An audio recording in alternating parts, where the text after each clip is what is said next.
Nakliye ile ilgili dünyada yaklaşık bir 5-6 aydır devam eden bir kriz var aslında. Çok büyük küresel çaplı bir kriz. Dünyada konteyner bulunamıyor. Tüm küresel dünyanın içerisinde bulunan lojistik ve nakliye ağları içerisinde toplamda 180 milyon adet konteyner var. Ama şu anda bir ithalat ya da ihracat yapmak istediğiniz zaman bir konteyner bulmada çok büyük sıkıntı çıkartıyor, sıkıntı çıkıyor. Bunun da sebebi aslında bu yine pandemiyle alakalı. Hem pandemi ürünlerinin çok talebi olması, özellikle Asya bölgesinde bununla ilgili üretim proseslerinin çok hızlanması ve bununla ilgili yine Asya bölgesinden dünyanın birçok yerine ihracatın başlaması. Bunun haricinde yine kıtlık beklentisinden dolayı ülkelerin bazı gıda ürünlerini ya da bazı ürünlerde yine stoklama ve çokça mal alımı yapılması, işte bugünkü yaşanan aslında krizi, nakliyede yaşanan krizi gündeme getirdi. Tabii herkes bundan müzdarip. Öyle bir duruma geldi ki dünyadaki nakliye fiyatları şu anda %300, %400 oranında bir artışa sebep oldu. Eskiden Çin'den Avrupa'ya gönderilecek bir gemideki bir konteyner ortalama 1500-2000 dolar civarlarındayken şu an 10-12 bin dolar civarlarında rakamlar geçiyor. Ve bu parayı da verdiğiniz takdirde yine siz konteyneri sağlayamayabilirsiniz. Öyle bir durumunuz, garantiniz söz konusu olmayabilir.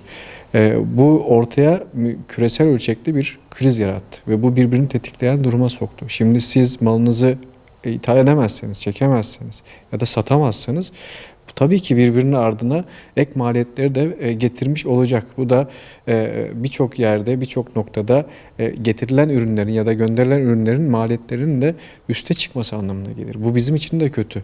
Yani burada bizim ihracatçımız için de kötü bir durum yaratıyor. Çünkü siz şu anda artış yaşanan bu durumda aslında karınızdan feragat etmek zorunda kalıyorsunuz. Belki de maliyetine bir satış yapmış oluyorsunuz. Yani bu birbirini tetikleyen bir pozisyona geldi. Bu da üreticiyi de etkiliyor, ithalatçıyı da etkiliyor. İthalatçı da getireceği malı artık normal olması gerekenden çok daha pahalı bir şekilde ithal etmiş olacak.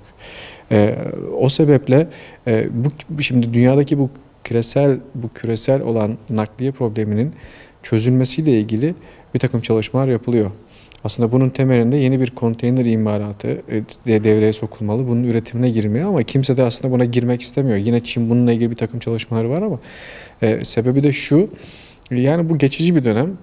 Yarın öbür gün her şey normale döndüğünde o fazla konteynerlara ihtiyaç kalmayacak. Kaldı ki 2020'nin yani geçtiğimiz senenin başlarında bu Çin'le Amerika arasında yaşanan ticaret savaşlarında mesela bir durağanlık yaşanmıştı. O zaman Asya bölgesinde 10 dolara 20 dolara konteyner kiralanabiliyordu. Bu kadar ucuzlamıştı. Bedavaya kadar düşmüştü. Şimdi aynı yerlerde 1000-1500 dolar arasında bu nakliye fiyatları arttı gene. Dolayısıyla bu birazcık dönemsel. Dönemsel olduğu için de kimse bu işe çok fazla yatırım yapmak ya da girmek de istemiyor. Ama netice itibariyle bir 5-6 aydır devam eden bir kriz yaşanıyor. Hem fiyatsal anlamda çok yüksek fahiş artışlar söz konusu, hem de bir konteyner aradığınızda ya da gemi aradığınızda uzun süre beklemek zorunda kalabiliyorsunuz. Bununla ilgili de hem ithalatçılarımızın hem ihracatçılarımızın bu noktada birazcık daha dikkatli olmaları gerekiyor. Özellikle Asya bölgesinden yapılacak ithalatlarda bizler birazcık da bu yavaş yavaş başlanan bu tren üzerinden yapılacak nakliye sistemin de yavaş yavaş devreye sokulması bizim en azından üreticilerimizi ya da ithalatçılarımızı birazcık daha rahatlatacak. Tabii orada fiyatlar da pahalı. Yani trenle yapılacak olan bu tür lojistik ağının da yine fiyatları çok daha pahalı. Yani ucuz değil aslında. Paralelinde götürüyor herkes işi. Ama en azından zaman kazanmak açısından gemide beklenecek o zamanı trende tolere edilebilir diye buradan önerebiliriz.